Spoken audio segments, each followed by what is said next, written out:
All right, ladies and gentlemen. So we kind of know a little bit already about how Lutheranism was spreading, why Lutheranism happened. Now we're kind of see how it causes some more issues in this part of Europe in the 1500s. We know that Lutheranism did spread from Luther north. Some German princes didn't want to pay taxes anymore because taxes were a Catholic thing. So okay, they did that. Denmark, Sweden become a lot more Lutheran. All that kind of stuff goes down here. But really early on, Lutheranism does not spread much between northern Germany and Sweden. But going forward here, we can see where there were some changes and stuff happening with Luther. Let's bring back this guy, Charles V, the Habsburg ruler. I understand, remember, he rules the Holy Roman Empire. It is a Catholic confederation. He was crowned by the Pope, right? And so his job now is to work with the Pope to keep this a Catholic place. And so there were inquisitions that went through parts of the Holy Roman Empire, parts of Germany, like we saw in Spain, trying to find people who would confess and convert, all that kind of stuff, to come back to the Catholic faith. Problem for Charles was he really couldn't put all his focus on this. Charles had a problem. Charles was fighting all kinds of wars, right? Him and Francis I of France could not get along. The Habsburgs, the Valois, they were butting heads and fighting each other all the time. Issue, little bit, right? Other thing, he had people invading from the south. He had the Ottomans, Turkey, if you will, right? Muslims invading from the south as well. And so he really couldn't, handle all kind of stuff. And we see Protestantism, Lutheranism, if you will, start spreading throughout areas of Germany. One thing we do see happening around 1524, 1525 with the influx of Lutherans and the popularity of Lutheranism is the idea of the Peasants' War or the German Peasants' Revolt. This is where a lot of German peasants were like, yo, we are sick and tired of paying all these taxes that the Catholic Church makes us pay to the HRE. Things like serfdom that still existed in the HRE. Things like tithes, paying 10% of your income to the church. They wanted hunting rights on land that was held by nobles. They wanted to get all the other oppression that were going on. Basically say, you know what? Our life sucks. We're being held down. Hey, look, this Luther dude here, this Luther guy stood up to the Pope. He stood up to the flippin' Pope, right? And so now they're inspired by Luther and they stood up to their rulers as well. And so all of a sudden, all these German peasants are basically go around burning places down, having this riots, if you will, to fight for their rights, if you will, that they thought, and stand up to the authority, get the things they want, to end serfdom, hunting rights, end tithes, end taxes, all those kind of things. Luther was not for this. While he, maybe possibly agree with them and personally agree with them, he's like, we can't have all this stuff going down here. We can't have all this craziness happening. He actually told his followers, Lutherans, to follow the earthly authority. That's what you got to do. And they didn't. They kept going. And so Luther actually worked with the princes to try and put down the rebellion and encourage the prince to put down the rebellion, even if he, maybe didn't agree with them. So we see Luther and Catholic princes working together here at this point to put down this rebellion. And as rebellion goes down here, over 100,000 people die in said rebellion. Kind of a big deal when you think about it. Okay, 100,000 people dying in Germany at this time. We do see some political implications here too.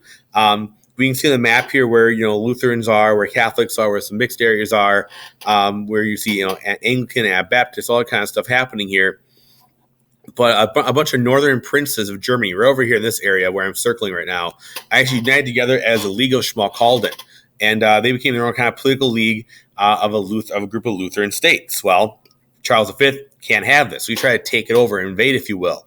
The League actually allied themselves with Francis I of France. Even though Francis I is Catholic, head of the Gallican Church, essentially the French Catholic Church, the whole idea of, the enemy of my enemy is my friend kind of thing was happening here, where the two groups then fought against Charles V. Now, Charles V actually wins, okay? But he can't stop Lutheranism from spreading. He can't stop the spread of Lutheranism. It still keeps going, even though the League itself may fall. Eventually, we kind of sift through this madness with the Peace of Augsburg in 1555. It was basically a stopgap, if you will, in 1555, that said, listen, let's stop the fighting, okay? Catholic princes, Lutheran princes, let's stop butting heads, okay? Essentially, the rule was this. If you're the prince of a state, you get to choose your religion for your state, either Catholic or Lutheran. Your call, your choice, all right? If a person in your state is Lutheran and wants to be Catholic, have a move. If they're Catholic and want to be Lutheran, have a move.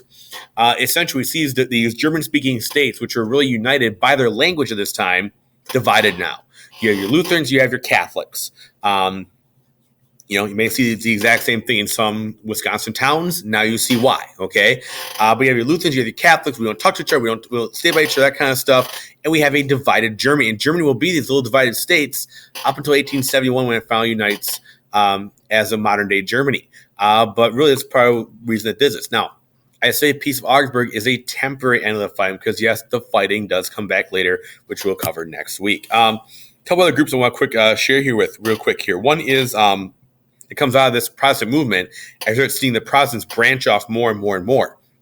One branch off the Protestants called the Anabaptists, who, as part of this, I think, really political here and stuff about the Peace of Augsburg and who's who and what's what, all that kind of thing. They basically said, you know what? We're a volunteer association of believers with no collection, no association with the state. So essentially, we're separating church and state here. Sound familiar? United States? Yeah, a little bit, okay? But they refuse this agreement. They say, we're going to be who we want to be where we want to be, and that's it.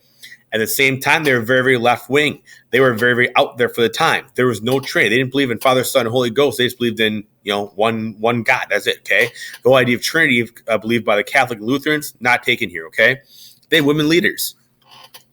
Whatever it was, where you believed in, you still a lot of male leaders. Women had a lot more role in the Anabaptists. They took, they didn't believe in civil oaths, they didn't believe in paying taxes, holding political office, that kind of stuff. They said, we're not going to serve the military either.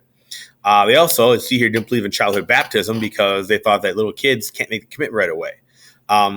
They're kind of out there. They would be considered like, tinfoil hat kind of people today, if you will. They believe the world's going to end, that kind of stuff. Those kind of deals are going on. They're pretty left wing. They're very, very, very, very liberal, radical, if you will, for this time. One example is John Leyden, who was an Anabaptist, okay? Him and his followers took over the city of Munster in 1532. Now, understand, John, because he didn't have to follow any rules, believed in polygamy, 16 wives, okay? They took over this town, and the Anabaptists went through and started killing all the Lutherans and Catholics, trying to get rid of them. Probably stuff you shouldn't be doing, okay? They also got a big pyre in the middle and burned all the Bibles, all the books except for the Bible, okay? Left the Bible as being the only book and got rid of everything else that was secular. Yeah, this didn't go over very well, okay? Kind of, as I said, how they were radical and left-wing. That's an example of that. So you actually saw, interesting enough, the neighboring Protestant and Catholic armies, princes, worked together and invaded and took these guys over. So there are times when the Protestant Catholics definitely work together and could be friends. In this case, and this is one case, an example here. We do see impacts of the whole Anabaptist movement, though, is that we see more and more little splinters branch off Lutheranism to become more Protestant. You have Mennonites who are actually pacifists, right? So they kind of felt like, the Anabaptists were wrong and Leyden, those guys were wrong. So we're just going to say, be us. Wherever Mennonites are found in Wisconsin today, they actually left a lot of violent stuff that was happening in Europe later on.